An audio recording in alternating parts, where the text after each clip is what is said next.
Nosotros somos estudiantes de la institución educativa indígena San Antonio Abad, pertenecientes al grado sexto y de igual manera representamos a los grados segundo, tercero y cuarto de primaria. Nuestros nombres son Alan David Pestana Hernández, Charlo González Castellano, Isabel Cristina Medrano Rivera, Andrés David Garagana.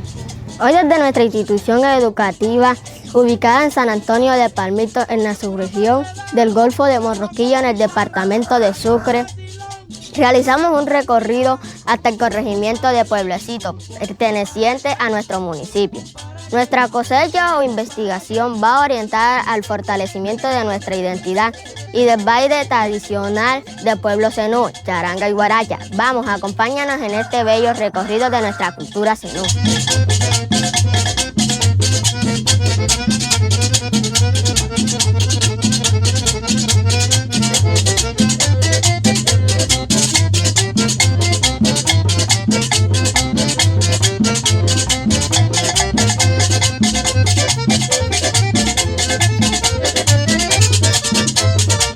Aquí estamos y aquí vamos. ¿A dónde vamos a ir? A encontrarnos con nuestros sabedores ancestrales rumbo a Pueblecito.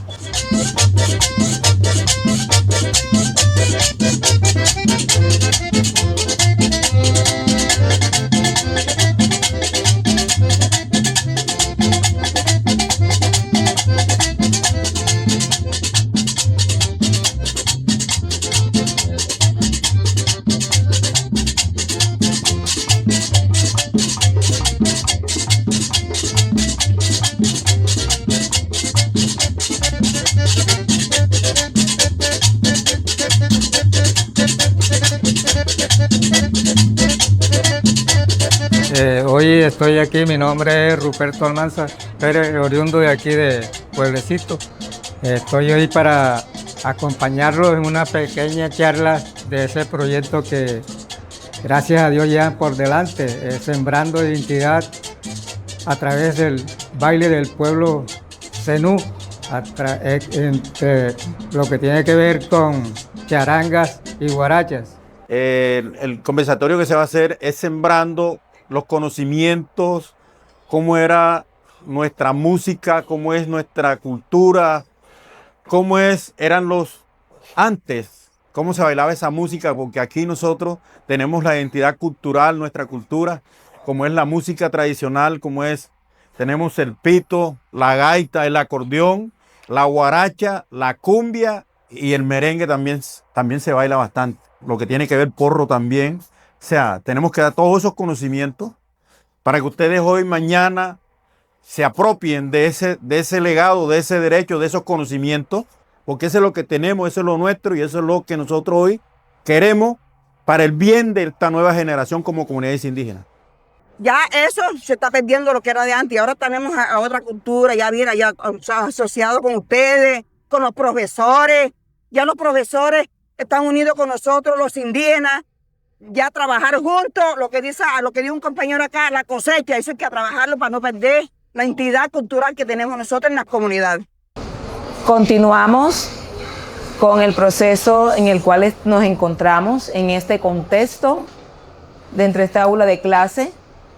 Procedemos a la parte de explicación de la metodología de trabajo, socialización y ejecución de la cosecha pedagógica con la intervención y participación de nuestros sabedores, de nuestro corregimiento Pueblecito y los estudiantes que van a ser los co-investigadores de este proceso de la cosecha pedagógica, la cosecha. ¿En qué época surge la charanga en la región indígena? En las épocas de los años 60 entra lo que tiene que ver acá con lo que tiene que ver con la charanga y guarachas. Charanga, guaracha por el maestro Calixto Ochoa y guaracha por el maestro Aníbal Velázquez. Y eran unos bailes que se comenzaron a bailar y no eran todos nosotros que sabíamos bailar esa música, porque estábamos acostumbrados a tener otra música que era como el pito atravesado, la cumbia que nosotros decimos. ¿Cuáles eran las costumbres o las expresiones que se utilizaban las parejas cuando eran invitadas a bailar? Bueno, los bailes de esa época, como me preguntan los niños estudiantes. En esa época no había los picoles esos que había ahora. Había plantas con gasolina, había plantas. Llevaban el picó y llevaban la planta en motor, decían antes, señor, motor. Había una bocina. Esa bocina, si el señor estaba enamorado de mí, me ponía la bocina para allá donde yo estaba, para yo escucharlo, que me mandaba saludos. Saludos de mi querida novia allá, que está durmiendo y yo estoy bailando acá. Bueno, volteaban, el señor Ruperto venía y volteaba la bocina para acá, para allá estaba la muchacha, escuchando que el señor Ruperto estaba en el baile. Para allá, para Chupundún, también volteaban la bocina para allá. Mire, esa bocina, cuando ya la persona iba de la 1 de la mañana para abajo, esa bocinita, eso daba vuelta, para que todo donde estaba el baile en esa época. Yo en esa época, a mí no me dejaban casi salir a las fiestas, entonces, pero yo siempre me escapaba por ahí para mirar porque no me dejaban bailar. Y vestidos. Ya nosotros, bueno, de pronto vestidos enterizos. Nosotros las mujeres, las señoras bailaban, yo iba bailando, las señoras, los señores, con una cubierta, el sombrero, el pañuelito sacado acá afuera, el cantico del pañuelito sacado acá afuera, bailando lo que dijo el compañero Ruperto, la guaracha, la charanga, lo que el señor, eso, en esa época. Y que por aquí no había luz, eso era, si hicimos un baile allá todo el mundo, eso lleno allá y allá, así oscuro, sin luz y todo, con la planta. ¿Qué clase de sonido o elementos son utilizados para armonizar las fiestas? Bueno, sonido y armonizar la fiesta para eso. Interiormente antes, pues cuando íbamos a hacer una fiesta o un baile, lo que fuera, hacíamos una carta o escrita para enviárselo a una emisora en Sincelejo que era Transmisora Sucre o Radio Sincelejo, para invitar a todas las comunidades que iba a haber una rumba o fiesta en esa época. Ya esa era la idea, y el que metía una carta ya era porque le pesaba la llanta, como dijo un amigo aquí. Pero esa era nuestra identidad para nosotros estar informados, porque se buscaba el radio que utilizaba la batería, no como ahora que son recargables. Antes era batería, radios de 4 tacos de batería. Entonces todo el mundo sintonizaba esas emisoras y escuchaba lo que podía haber en las comunidades indígenas. Eso. Lo otro, pues, que cuando se iba a esa fiesta, ya esa fiesta se preparaba. Ahí llegaba mucha gente en burro. ¿Qué llevaban? Las parejas, las ventas de cerveza en saco. Llevaban el gancho de ñeque escondido por allá por la orilla porque la policía lo perseguía. Llevaban también ventas de panes. Y antes era la gaseosa que es hoy, que antes era la cola román. Si yo decía gaseosa, la persona decía yo quiero es cola, siendo la misma. Entonces era cola román. Entonces cuando se bailaba una pieza, la pareja le exigía al parejo para bailar que le comprara los panes y le comprara la cola. Entonces el parejo le compraba los panes y le compraba la cola. Para eso era el pañuelo, que ella también utilizaba una pañueleta, y ahí iba empacando sus panes para tomar café los viejos interiormente al amanecer. Esa era la cultura de nosotros interiormente cuando se hacían esas propagandas de fiesta. Entonces esa fiesta era muy unida, muy compartida de toda la familia en esa época. Bueno, aquí en Pueblecito esa familia ya ha crecido, que yo invité ahorita que debe llegar una nieta aquí. Ella era Silvia Roja, la familia Roqueme. Ellos tenían un trapiche ahí donde yo vivo. Ese era un trapiche, esa era una casa, y ella tenía 12 nietas. Esa señora se iba a todas las fiestas. Ella tenía un mulo exclusivamente y unos jolones. Esos jolones ella hacía pan. Y esos panes los empacaba y se iba con las 12 nietas a la fiesta. Ella era la que ponía el ambiente en la fiesta, en los bailes. Entonces ella bajaba su carga de pan y las nietas entraban a bailar. Y todo el que bailaba con las nietas la llevaban de la vieja que comprara los panes. O sea, la señora llegaba a vender esos panes hasta 3 veces en la noche y quedaba con su carga de pan para venir a beber pan, café otro día con su familia. O sea, eso era la cultura de ella con sus nietas. Y todo el mundo la conocía porque ella iba a Cincelejo el 20 de enero. Se iba para Cotorra, se iba para Momil, se iba para Chimá, Molina, Cerro Vidales, Algodoncillo y aquí en Pueblecito. Ella recorría toda esta zona con sus nietas. Y eso sí, ese mulo que venía era con el quejón en el camino, regresado para atrás, lleno de cola, y con pan, y las nietas montadas en el mulo, cuando se cansaba uno, y ahí venía el mulo. Entonces, eso era la cultura de ellos que tenían en esa época. Era la señora Silvia Rojas, una señora que ustedes de pronto no hay mujer para compararla aquí. Una mujer que tenía como 200 kilos aproximadamente. 200 kilos, una señora muy gorda. Y por estar demasiado gorda le dio un infarto ya por ahí en el año 68 por ahí. Pero eso sí, la señora cargaba a esas nietas y eso todo el mundo la reconocía. Llegó Silvia Rojas con las nietas a la fiesta y esa fiesta se ponía maravillosa, se ponía buena porque... Y otra cosa que también ante la pareja bailaba con un respeto ante los mayores. Dame por favor que te voy a hacer una demostración. No es como ahora, porque ahora eso es pegado y el cuellito aquí de una vez, así. Antes no. La muchacha, si yo iba a bailar, ella me ponía la mano, ella no recostaba ni yo recostaba, ella ponía la mano aquí y íbamos bailando así suelto afuera. Ese era el respeto de antes baile. Y lo otro era quitar el barato. Si yo iba bailando, venía Ruperto, me quitaba el barato para bailar. Entonces, no es como ahora, ahora eso es pegado. ¿En qué consistía el barato a una pareja que estaba bailando? El barato era que lo que estábamos bailando y llegaba por lo menos, daba una sola vuelta con la pareja. Cuando iba terminando la otra vuelta, llegaba Ruperto y me quitaba, ponía la mano para bailar con la pareja que yo llevaba. Entonces ya yo tenía que entregársela y salí. Ese es el barato.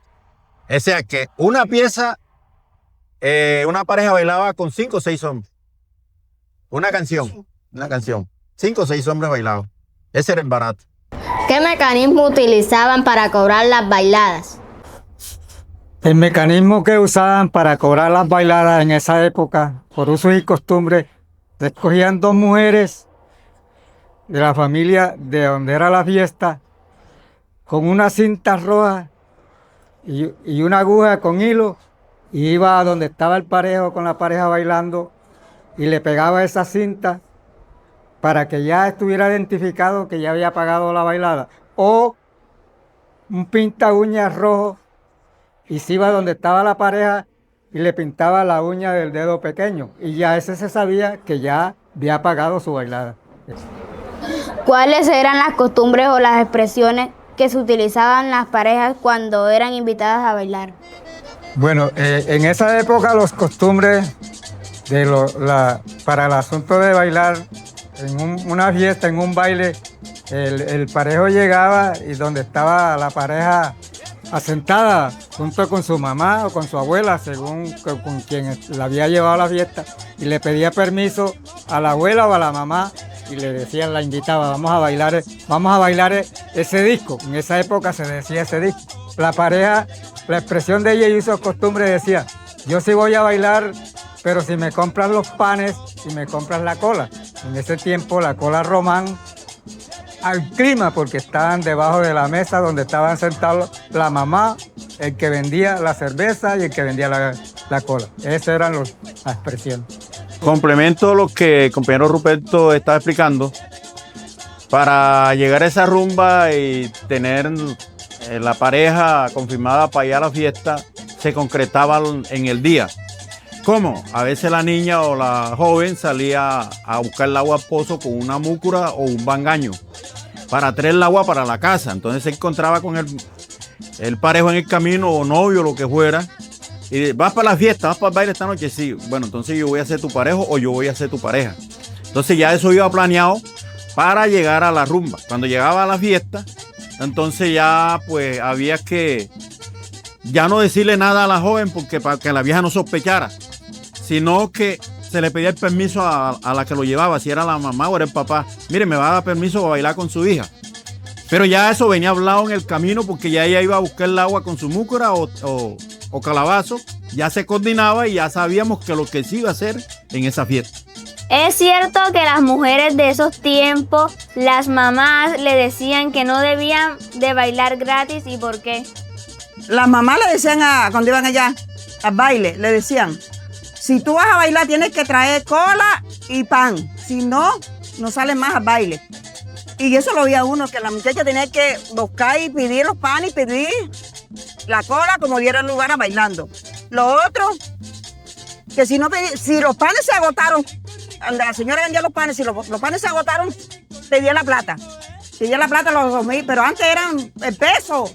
O no era como ahora que los 2,000, no, era peso. Tiene que porque ¿sabes qué? Que yo escuchaba que la vecina le decía a la hija, tú no ganaste ni para jabón porque ustedes van a bailar. El parejo baila con la mano sucia de tierra, sudado del otro que está bailando y se suda atrás de la espalda, donde le agarra la cintura, el parejo a la pareja. Y la pareja tiene que ganar jabón para lavar. Y eso era cierto porque yo lo escuché, la señora que dijo, tú no ganaste ni para jabón. Yo dije, ¿cómo así? Me dijo, no, que el parejo va a bailar con la pareja. Por decir algo, perdón, aquí ven acá, niño. Yo soy el parejo y ella es la pareja. Entonces yo llevo la mano sucia tanto bailar. Y entonces yo le ponía aquí. Y es verdad, el siguiente día la pareja tenía el vestido sucio atrás y la mamá lo regañaba que si tenía que llevar jabón para lavar la ropa. Es cierto que en la mesa de baile se encontraba la mamá de la muchacha con una mochila de trapo.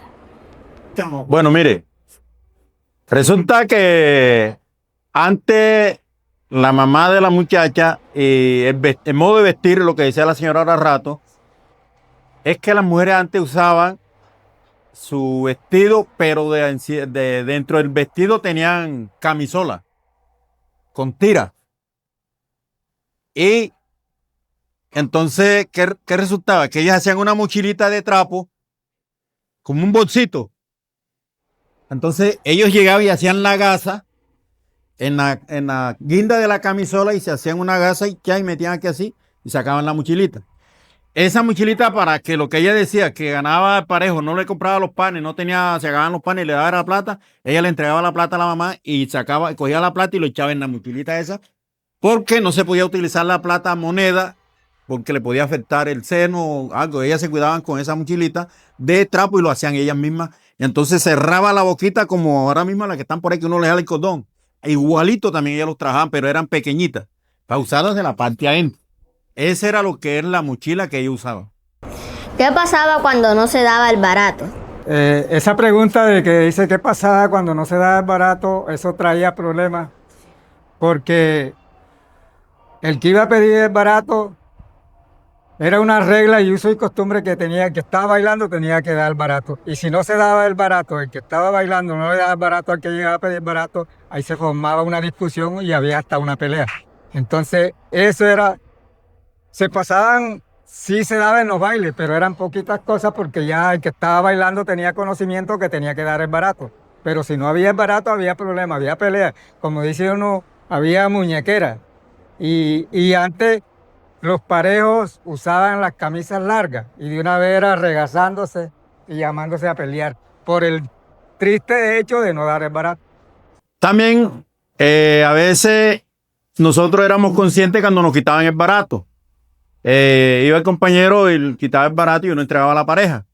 Pero también la perseguían mucho en el modo que bailara la pareja. Ese era uno. Pero también la pareja tenía su admirador. Cuando estaba bailando ella no quería ella no quería que le entregaran el barato que le fuera pidiendo. Entonces, ella llegaba y se cerraba con el parejo a no dejarse quitar el barato, a no entregar el barato. Entonces, por eso a veces se formaba la discusión. Entonces, ¿qué sucedía ahí?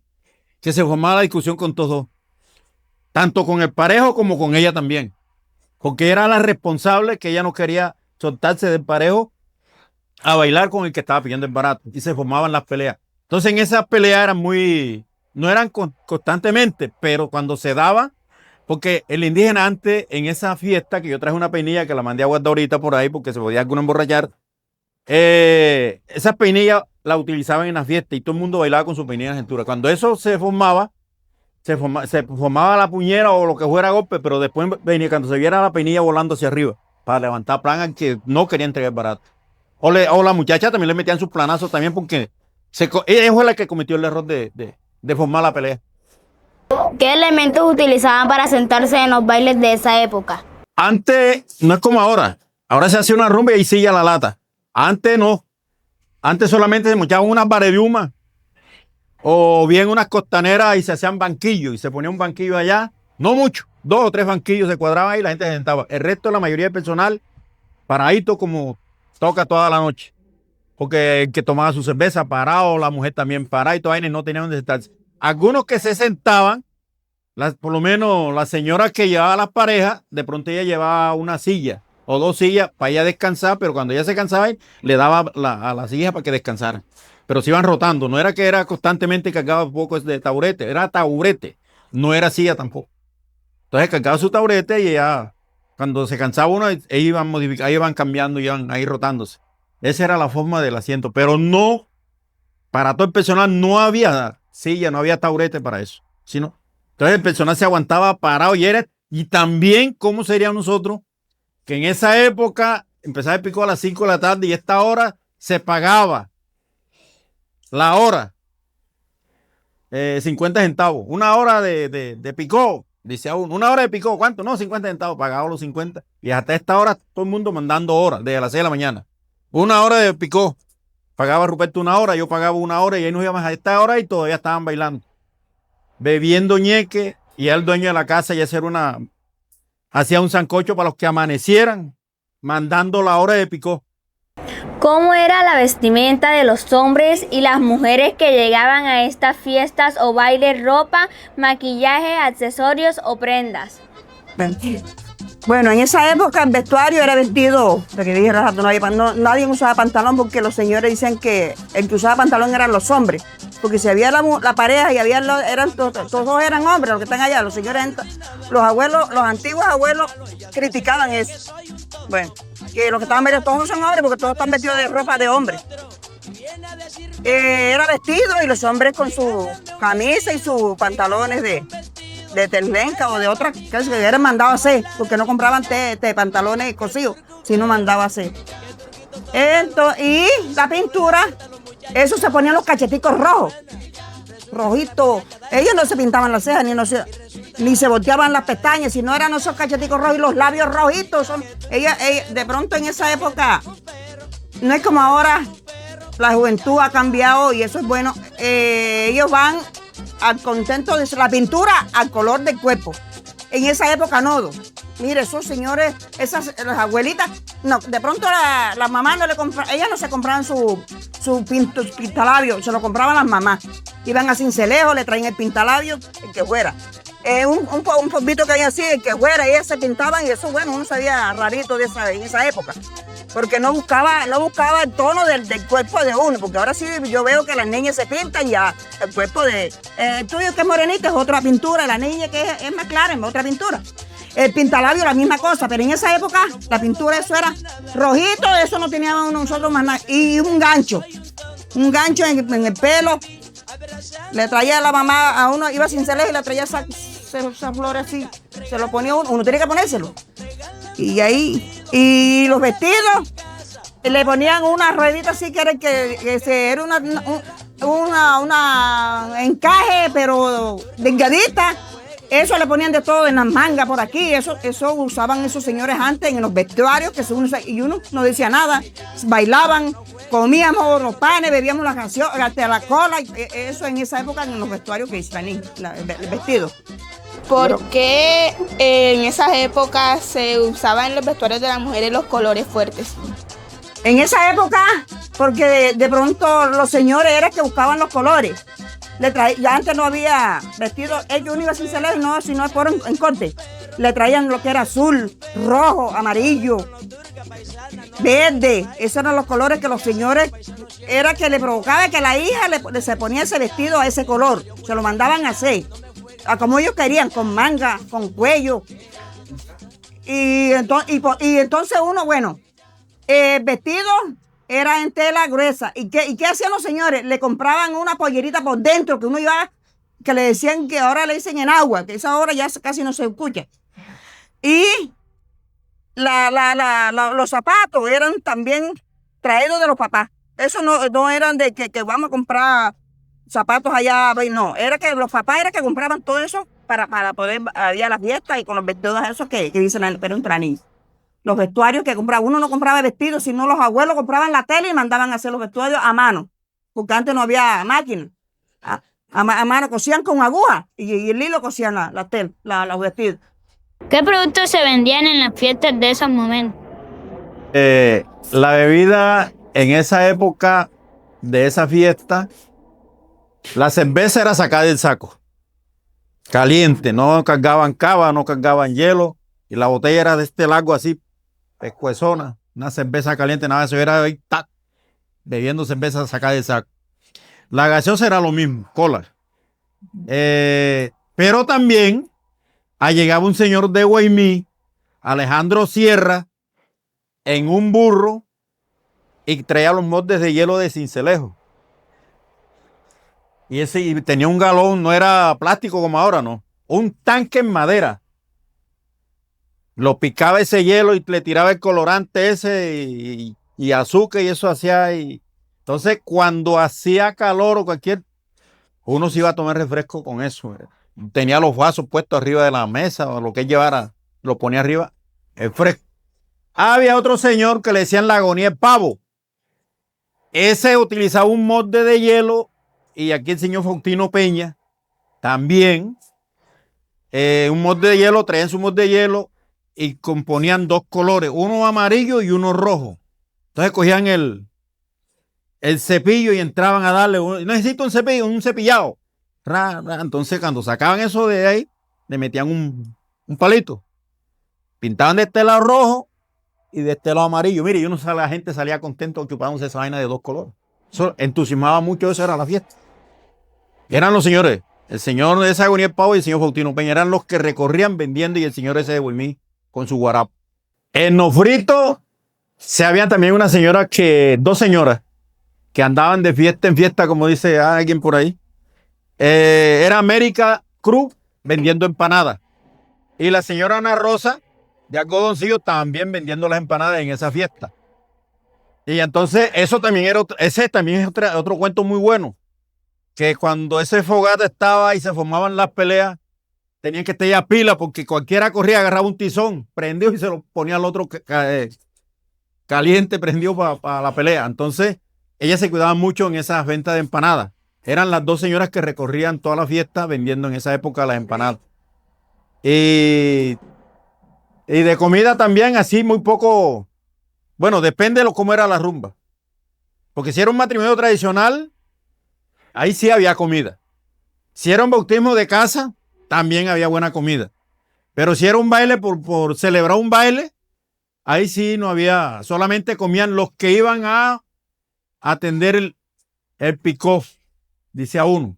Y lo que decía la señora, el picó no era esos cajones ahora, antes era esa campana que le dicen los marumeros, que dan vuelta. Ese era lo que se utilizaba antes, no habían los cajones eso ni nada de eso. Cargaban uno pequeño y lo amarraban allá en el locón. Esa era la rumba de antes. Señor sabedor, yo quiero saber cómo era la vestimenta de ustedes los hombres en esa época. No, uno para antes, pues, lo que decía ahora rato, uno los pantalones los mandaba a hacer porque no compraba ropa hecha, pantalones hechos, nada de eso. Las camisas también las mandaba a hacer. Uno iba a mandar a hacer los pantalones en Palmito de María Ascensión, María Sista. Entonces uno, aquí en Media Sombra, había una señora blanca. Uno compraba el pantalón, la ropa, y le cogían la medida, la tela, y le hacían la media a uno, pero el pantalón era tradicional. ¿Cómo era el pantalón tradicional? Volteaba aquí el cuello y tenía otro cuello aquí así volteado. Ese era el modo de vestir el pantalón. Usaba eso, era tradicionalmente. Entonces, porque cuando uno caminaba, esta vaina, una vez un borracho se cayó y la gente salió corriendo y resulta que el tipo no estaba borracho, sino que recogió mucha tierra y se le metió en el canto de que volteaba los cuellos. Ajá, y el tipo le pesaba esa vaina y cayó. Entonces, desde ahí, entonces ya empezó la gente ya trabajando el pantalón de otra forma, no de eso. Entonces, y las camisas, también eran unas camisas no ajustadas al cuerpo, eran anchas, o sea, uno con esas camisas, anchísimas. Entonces, esa era y los pantalones también los utilizaba uno, pero bien bombachudos, porque no los podía utilizar ajustados. Entonces, esa es una de las formas de vestir uno antes, y la cubierta que no fallaba de la cintura. Es posible rescatar estas bonitas tradiciones y volverlas a colocar en nuestro contexto actual. Bueno, más que todo esa pregunta conlleva a que la nueva generación se vaya adueñando de las cosas, de los usos, costumbres y tradiciones que tiene el pueblo zenú a nivel regional. Nada es fácil, pero tampoco es imposible. Lo que sí queremos que ya nosotros mayores nos estamos acabando, diéndonos porque ya nuestro Señor lo lleva para donde Él lo necesita.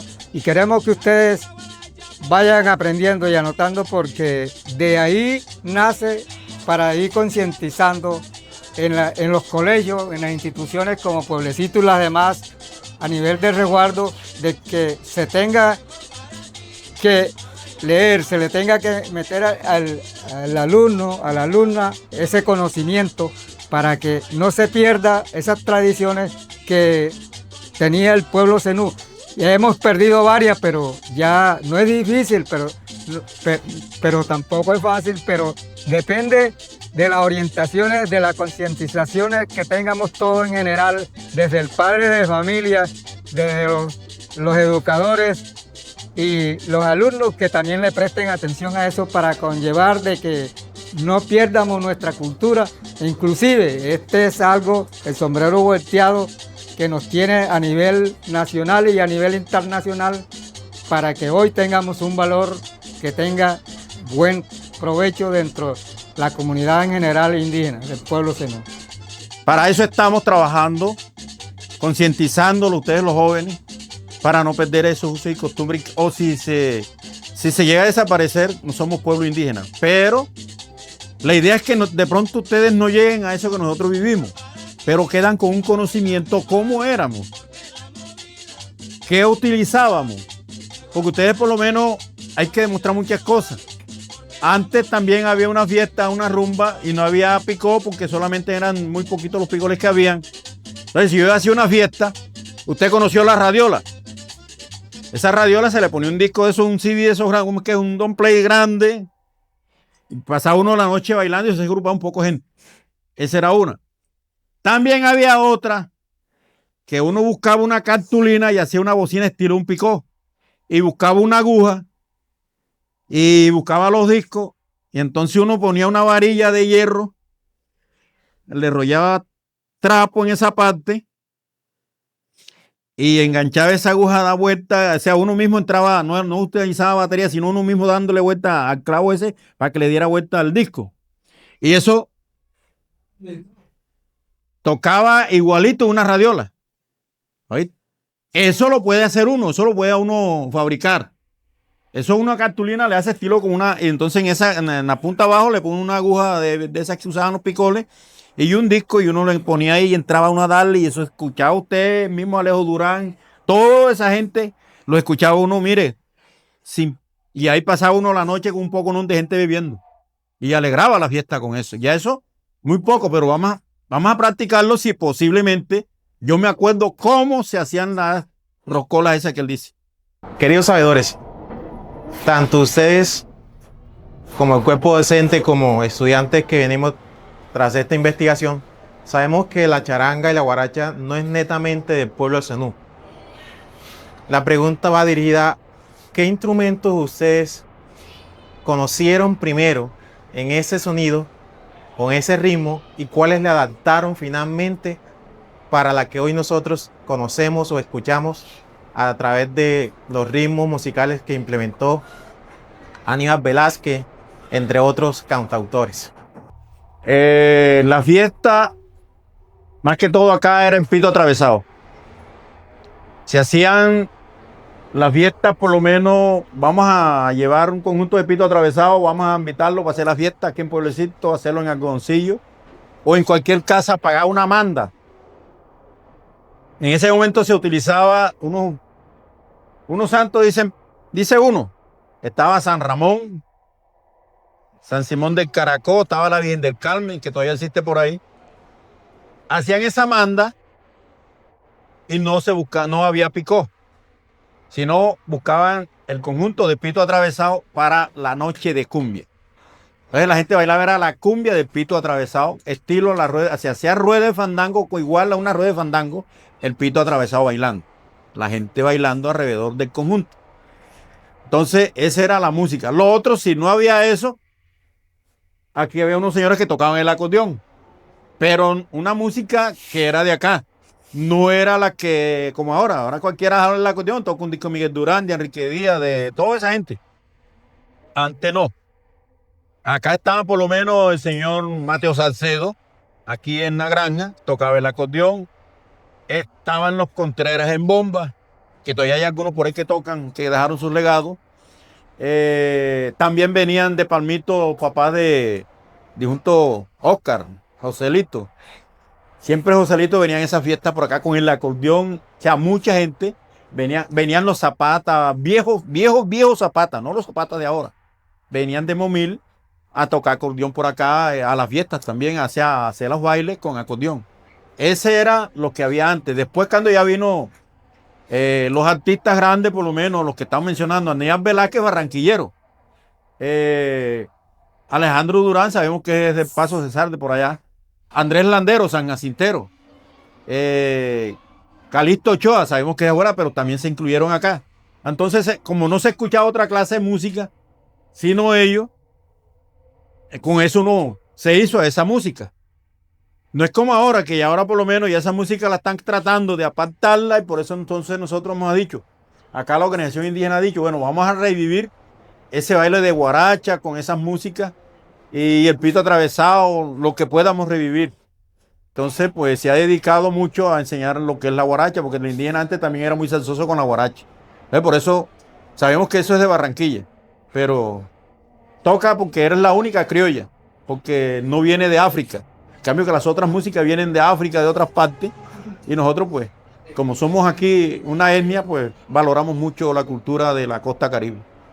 Agradecemos a los docentes, estudiantes del grado segundo, tercero, cuarto y sexto, a los padres de familia, a los sabedores.